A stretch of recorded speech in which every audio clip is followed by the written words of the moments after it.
So, Stephen Curry is back. At least he was for a short while. Now the whole NBA is gone. Which makes creating a video like this kinda hard, but I'm still gonna do it anyway. This intro would have made a lot more sense if I actually made this video at the same time I started writing it, which was around the beginning of March, I think. Anyway, today let's talk about something very interesting. When will Steph Curry break Ray Allen's all-time three-point record? We've all known for a while that Steph was inevitably going to break it at some point. The question is when.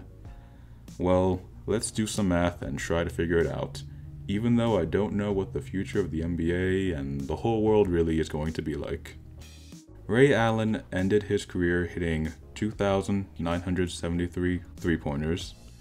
As of the recording of this video, Steph Curry has 2,495, and that number is not going to change anytime soon, which means he is 478 three-pointers away from tying Ray's record. Coming into the season, Curry was 490 three-pointers away. Considering the fact that the most three-pointers Curry has ever hit in a season is 402, it's highly unlikely he was going to break the record this season anyway, even if he did not get injured and the season was not suspended. On that note, if this was a normal season and Steph did not get injured, Curry almost certainly would have broken Ray's record the very next season, 2021. Because again, he only needed less than 500 three-pointers to set the record. And this is a man who routinely hits almost 300 every year, sometimes over 300. You know, the virus really threw a whole wrench in how I was planning on doing this video. The Warriors still had 17 games left on the season. If Steph had played all of those games and hit, let's say, an average of 4 threes per game, that would put him at needing 410 threes to tie Ray. Again, it's highly unlikely Steph would have broken that record next season because the most threes he ever hit in a single season is 402, and that was during his magical, unanimous MVP year. I doubt he would be able to duplicate that production again. That's redundant. I doubt he would be able to duplicate that level of production. Of course, this whole conversation is moot because I doubt the NBA is going to finish the regular season at this point. Additionally, it seems like, regardless of whether or not the NBA decides to continue the 2020 season, the 2021 season is going to be shortened anyway.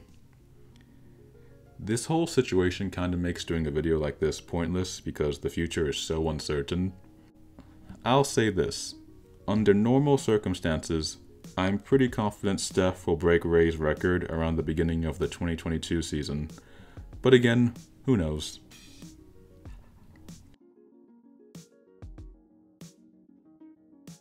To avoid making this video too short, let's try to predict how many threes Curry hits to finish his career. For the sake of simplicity, in these projections, I'm going to assume the NBA regular season is over this year and will continue as it usually does next season and in the future. Highly unlikely that the latter happens, but whatever. Besides that though, it's still honestly kind of difficult to predict how many threes Steph will finish with because I'm not sure how much longer he's going to play. As I said in my previous video, his ankle injuries may shorten his career. Again, not wishing anything bad on the guy, I'm just saying. Although, you know, when you look at Steph's games played per season, he's actually been less injury prone than you would think. He's played in at least 78 games in most seasons of his career, and 74 in another season. But he has also had some injury-prone years like 2012, 2018, 2019, and he missed most of 2020. He also had some injuries in the 2016 and 2018 playoffs. Steph, for the last few years, has been hitting an average of 4 or 5 threes per game. So for this projection, I'm going to use 4.5. Let's assume he plays 5 more seasons.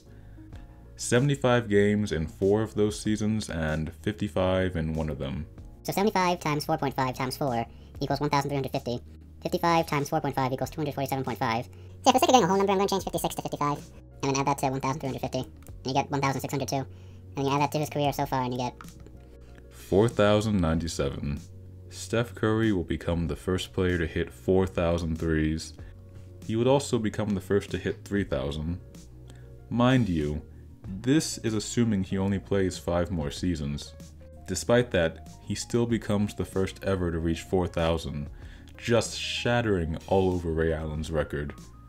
I actually believe there are several players who will not only break Ray's record, but shatter it like Steph will. Let's look at a few of these other players like Steph Curry's teammate Klay Thompson. Klay has currently made 1,798. He needs 1,175 to tie Ray Allen. Let's just assume he nails about 250 threes per season. 1,175 divided by 250 equals 4.7. So Klay would need about 5 seasons to surpass Ray Allen.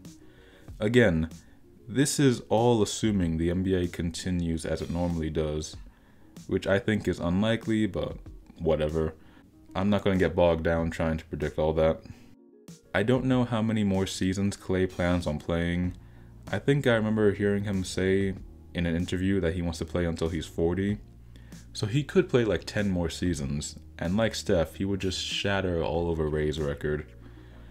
To be fair to Ray, he played in a different era. 3-point shooting wasn't as emphasized, so it's not really fair to compare him to these modern players, but I'm still going to do it anyway. Moving on. Let's look at James Harden. He has hit 2,296 threes. He needs 677 to surpass Ray Allen, to tie Ray Allen. Let's assume he plays 70 games per season, hits 4 3-pointers per game. That would put him at 280 threes per season. So even with that conservative estimate, he would surpass Ray Allen in less than 3 seasons. Harden is only 30. He is definitely going to be playing more than just 3 seasons. Not only will he shatter Ray Allen's record, he'll do it before Klay Thompson. One more interesting player to look at, Damian Lillard. It may take a little while, but it looks like Dame would surpass Ray Allen as well. And if Dame plays until he's like 40, he would also shatter Ray Allen's record, like Harden, Klay, and Curry will.